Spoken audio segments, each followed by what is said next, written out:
ఢిల్లీలో విమానంలో మంటలు చెలరేగాయి. దానికి సంబంధించిన బిగ్ బ్రేకింగ్ న్యూస్ చూస్తున్నారు. విమానం ల్యాండ్ అయిన కాసేపటికే మంటలు చెలరేగాయి. హాంకాంగ్ నుంచి ఢిల్లీకి వచ్చింది ఎయిర్ ఇండియా విమానం. ఎయిర్ ఇండియా 315 విమానం ప్రమాదంలో ఒక్కసారిగా ఆందోళన నెలకొంది ప్రయాణికుల్లో. ఆ విజువల్స్ మీరు చూస్తున్నారు ఆర్టీవీ స్క్రీన్ మీద ఎక్స్క్లూజివ్ గా.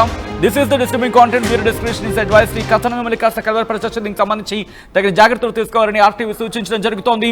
మీరు చూడొచ్చు ఆ ఫ్రంట్ ఫేస్ కి సంబంధించి ఎప్పుడైతే మంటలు చెలరేగాయో అక్కడికి చేరుకున్నారు అగ్నిమాపక శాఖ అధికారులు. అంటే ఎయిర్ ఇండియాకి సంబంధించి ఎప్పుడైతే ప్రమాదం జరిగిందో అక్కడ మంటలు చెలరేగాయో ఆ విమానానికి సంబంధించి మరి ముఖ్యంగా ఎయిర్పోర్ట్ అగ్నిమాపక సిబ్బంది అక్కడికి చేరుకొని మంటలని అదుపులోకి తీసుకొచ్చే ప్రయత్నం చేశారు. విజువల్స్ మీరు చూస్తున్నారు ఆర్టీవీ స్క్రీన్ మీద ఎక్స్క్లూజివ్ విజువల్స్ మీరు చూస్తున్నారు. ఢిల్లీలో ఏరోప్లేన్ దగ్గర మంటలు చెలరేగాయి. ఆ విజువల్స్ మీరు చూస్తున్నారు.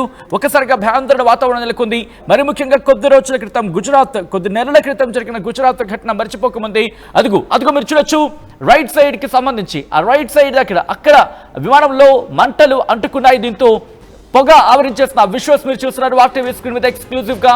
హాంకాంగ్ నుంచి ఢిల్లీకి వస్తున్న ఎయిర్ ఇండియా విమానంలో మంటలు చెలరేగాయి. ఈ నేపథ్యంలో ప్రజలు అక్కడున్న ప్రయాణికులందరూ కూడా భయాందోళనకు గురయ్యారు, ఆందోళన వ్యక్తం చేశారు. ఎయిర్ ఇండియా విమానం హాంకాంగ్ నుంచి ఢిల్లీకి వస్తోంది. ఢిల్లీకి వస్తున్న క్రమంలో ఢిల్లీలోని ఇందిరాగాంధీ ఎయిర్పోర్ట్లో ల్యాండింగ్ అవుతున్న క్రమంలోనే మంటలు అంటుకున్నాయి. ఎయిర్ ఇండియా 315 ఫ్లైట్ ప్రస్తుతం అక్కడే నిలిచి ఉంది. మంటలు అంటుకున్న నేపథ్యంలో ఒక్కసారిగా భయాందోళన వాతావరణం నెలకొంది. అందరూ కూడా భయభ్రాంతులకు లోనయ్యారు. ఈ ప్రమాదంలో ఎవరికైనా గాయాలయ్యాయా లేకపోతే ఎవరికైనా ఇబ్బంది అయిందా అనేది ఇంకా తెలియాల్సి ఉంది.